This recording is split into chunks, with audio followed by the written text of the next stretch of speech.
of a frustrating day at the office again at home, Robbie.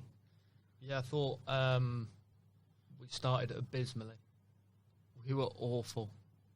And it's all right setting your team up tactically, shape, whatever you want, style of play, combat what their strengths are. None of that matters unless you're prepared to go on the pitch and go up against your man and physically dominate and run harder than them and be brighter than them. None of that matters unless you go on that pitch and prepared to do that. And we were totally off it. And it says something that a 17-year-old right back is the only one on your team in that first half that is even remotely trying to do it. The rest of them just want it to come easy. They just want an easy game of football. It's like they want to go out there on a Saturday afternoon and have a nice game of football. You're going to get nowhere.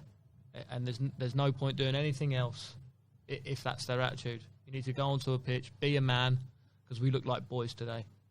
And it's not good enough. You can't start like that. Yeah, okay, we had first half, even though we were so bad, we had a couple of great opportunities to score, and we have to score them.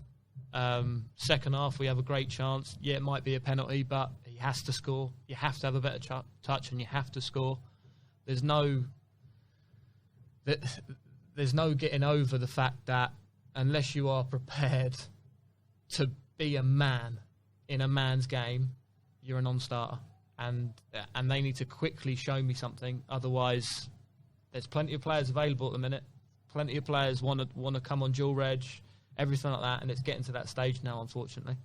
Yeah, and with the leagues below not playing at the moment, there's a few teams that have made a few moves in the. Well, you saw it with Braintree brought in 9 players in dual reg midweek, got a victory, and 3 home losses in a row. It's not good enough, and if I was seeing something and seeing little bits in these 3 games, then Tom Bridge aside, by the way, but there's certain players that need to show me something and quickly. Otherwise, I'm not the right manager for them, and this isn't the right club for them. We'll shake hands as people, but part ways, because unless we start seeing something, then we've got it wrong, both on both sides, and we'll see some fresh faces in. A couple of questions. The fans probably know Adam Morgan off the bench, even though he was named as a substitute, and no Adam Liddell today in the 16 either. Yeah, Liddell's injured.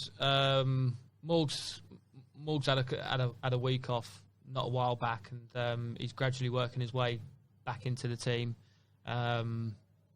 He's got great quality, Morgs, but he knows we've had good conversations, and he needs an arm around him and talk to a lot mentally. I think he's been quite open about his mental side, and sometimes that kicks in, and he needs a break, and he needs just a break from football sometimes. And we're with him on that, and we're working with him.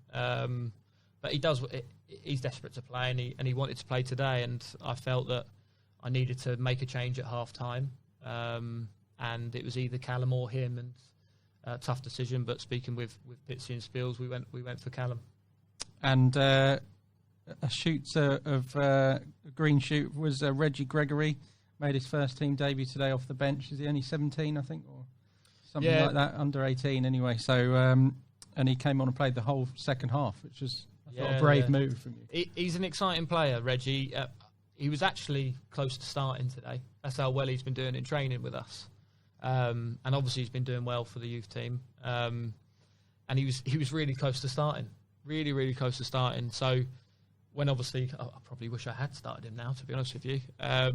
He's got some developing to do, but technically he's very good. He runs hard, runs quickly in behind, and causes defence problems. Yeah, he's got to learn men's football, and he will do that by playing. And that was the one positive thing really of the afternoon, that I was able to give him some minutes and aid towards his development. And of course we wish him well on Monday.